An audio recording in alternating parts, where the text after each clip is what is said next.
Well, hey folks, finally got there. This is going to be router 101. I'm actually going to use the router. You'll see me cutting and I'll talk about what I'm doing and how I'm doing it. Basically, I'm going to cover four things in this particular episode. That is the cutter speed, the feed rate at which I'm cutting at, the depth of the cut that I'm cutting at, and also the direction of cut. Probably the four absolute basics. Every time you pick up a router and turn it on, you're thinking about these four things, and if you can master them, and they're not difficult to be honest, if I can remember them, anyone can remember them, you'll get a lot more out of your router, and hopefully you'll get a lot more out of your woodworking in general, and that should lead to a better project. So I'm just going to get this set up and we're going to run into a little quick project whilst we're talking about edge moulding. Okay, well before I set this up, I'm actually just going to show you something quickly. A good tip to get a little bit extra out of your cutters. Now these two cutters are a matching pair. So basically the radius on this bearing guided cove cutter is the same as the radius on this roundover bit. And with this bearing installed, when I run it along the workpiece, it's going to give me a flush roundover on the bottom. So I'm going to get that kind of turn. Now it's also got a cutting edge on the top here. So if I cut it down a little bit further so it breaks the top surface, what I'm going to end up with is a little step down and then a radius on the edge. Now with this other cutter, because it came in the same set, if I take the bearings off both of these cutters and swap this bigger bearing for this smaller bearing on this cutter, I'll end up with the same step on my workpiece. So if that's the corner of my work, the bearing here, because it will step in, I can come down and cut, round over and have a little step on there. Rather than having a straight round over, I get this little, and this is called a quirk.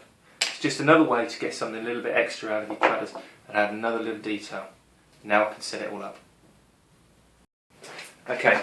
Quick little bit of waffle and then we'll do the routing. Let's say this is going to be a little project, so I'm going to keep it at the end, but this purely is going to be for edge moulding. And to be honest, it doesn't matter what kind of edge moulding you're doing, whether it's quite an ornate one, or just a normal chamfer, or a roundover, or even a cove, or a rebate for that matter. Anything on the edge, generally you can do it in one pass, so you don't have to worry too much about the height of the height of the cut, or the depth of the cut, should I say. We're really talking about the speed of the cutter. Before I go into all that, let me just show you what I've done in terms of clamping this down. Or in this case, I haven't even clamped it down. What I've got it on is this non-slip mat. It's very sturdy stuff, and once I've got pressure on the bottom there, that's not going to go anywhere. I get this from my tool supplier. You can actually, and I've noticed now, you can use non-slip carpet stuff for rugs on laminate and hardwood floors. That works really well, and it's quite low profile, so you don't get this spongy effect. Or discount auto stores or anything like that for stopping stuff sliding around in the boot or the trunk of your car. If you haven't got any of that, normal double stick tape works fantastically. A couple of strips of that on the back, and then clamp it, stick it down, and that won't go anywhere either. To be honest, the biggest problem you'll have is getting it back up, because the trick is not how much, it's how little you can use. Third option probably is you could clamp a corner down and then go around it and then get to where you hit the clamp with the base and then flip it around and do it that way. But I'm going to go with this for speed. Now, so I'm already going to do the depth of cut in one go for this edge moulding, and generally speaking for edge moulding I will do it in just one pass. It's when I'm cutting slots, grooves, tenons, mortises, stuff like that, when you're going quite deep or you're cutting out a lot of material, I'll do it in stages. So depth of cut is going to be the whole depth of the cut in one go. The cutter speed, now these cutters from my manufacturer actually print on the shank bits of information. Now the first one is the maximum RPM, so I know that 28, or that one's 25,000 RPM, relates to a number on the variable speed. It also gives me a little line on the shank. Now that line's important because that's the minimum amount of extension I can put that in.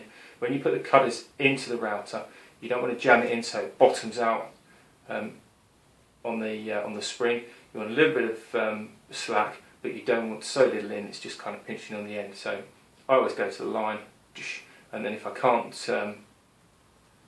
haven't got enough travel, then I get a longer cut. So I've done all that already.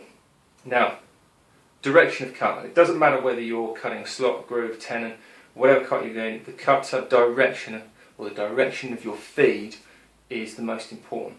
Now the easiest way I remember it is, if I'm going on the edge of something, I go anti-clockwise. If I'm cutting on the inside of something, like a circle or an inside profile, I go clockwise. That's really all you need to know. Outside edge, anti-clockwise, inside edge, clockwise. Let me explain why. Think of this like a wheel, car wheel, whatever. It's travelling and spinning around. What you have to do is you cut against the direction of the cutter. So my cutter is going to travel that way as I'm looking down. Now if that was a wheel on a car, that wheel would want to run that way and that way and that way and that way. And it would want to race round at whatever speed it is. Now I want to go against that, so I need to go the other way around.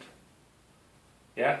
It really is that. Outside edge, and I'm going anti-clockwise. If I was on the inside, that wheel would want to go the other way around. So I cut clockwise. Does that make sense? It should do, it's pretty straightforward. You'll feel if the router wants to zip off and you're going the wrong way. And it doesn't matter whether you're pushing or pulling, you can push the router around, or you can stand around the back of the router and pull it around. Whatever's most comfortable, it doesn't really matter, as long as you're going against the direction of cut. Yeah? Right, I'll set the depth of cut, and then we'll talk about feed rate. Okay, so I've set my depth of cut under here, and I'm pretty much ready to go. When I turn the router on, it'll start off quite slowly, and then you'll hear me crank it up on the variable speed dial. And I'm going to go up to 4, because that's the corresponding speed for the cutter. Then what I'm going to do is, I'm basically going to feel the rate of speed, and you'll see me at one point, I'm going to go really slowly just to see if I can get it to burn, and then I'll speed up and see if you can hear the change of pitch, but I'm not going to try and crank it through too fast, because I don't want any problems, but hopefully you'll be able to hear a change in the pitch of the machine, so we'll see how we get on with that. I'm going to go anti-clockwise against the speed of the cutter as I go round. Oh, I've also changed from the non-slip mat, because I was actually quite a little bit close with the bottom of the cutter there to the mat, so decided to swap that out. So here we go.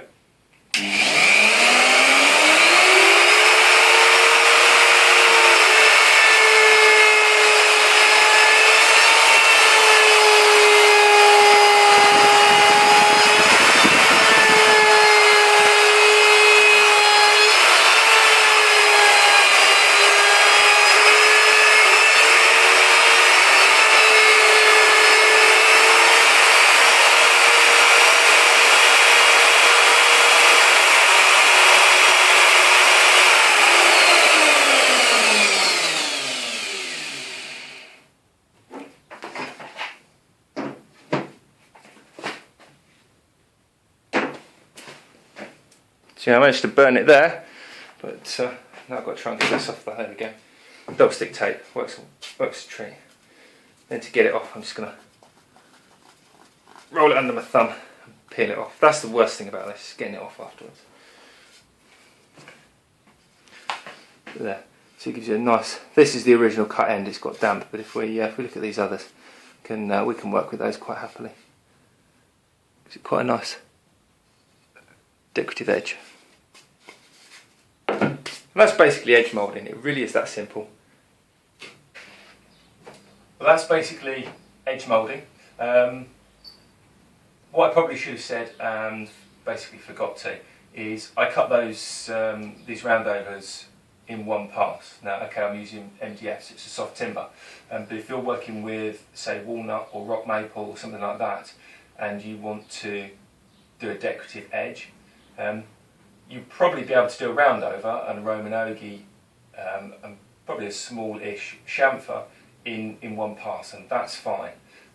Just bear in mind, if you're taking off a lot of timber, then then you can do it in two passes or multiple passes, depending on how much you're taking off. Basically, the more timber you're trying to cut through in one go, the more vibration you're going to cause on the cutter and with the router. So you can slow the speed of cut down to reduce the vibration, or the feed of cut, reduce the feed of cut. And also the type that you're doing as well. Something like a chamfer, if you're doing a big chamfer, or if you're doing a cove, think about the amount of timber you're trying to take off, and hopefully you'll be able to see that. There's a cove and a roundover for the same diameter or radius bit. A big cove like that, you probably want to do more than one pass, particularly on a hardwood. But that's really all there is to it. As you can see, I kept that piece of scrap with the edge moulding as I promised I would, and all I've done is over on the pillar drill, drilled some 6.5mm holes just around the periphery there, just to take these 1/4" shank cutters, so that when I'm working a project I can get the ones out I need, keep them all in one place and have them to hand. In the centre, what I'm going to do is, using a straight bit, just plunge in with a 1/2" bit to take some 1/2" shank cutters, and you'll see me do that in following videos. The next video we're going to be working with straight cutters. I'm going to be using the fence and also making a very simple jig for making housing joints or rabbet joints, and also cutting rebates and mortises and cuts with a straight cutter. So don't forget to hit the subscribe button so you don't miss those, and hopefully we'll see you again soon. Thanks for watching.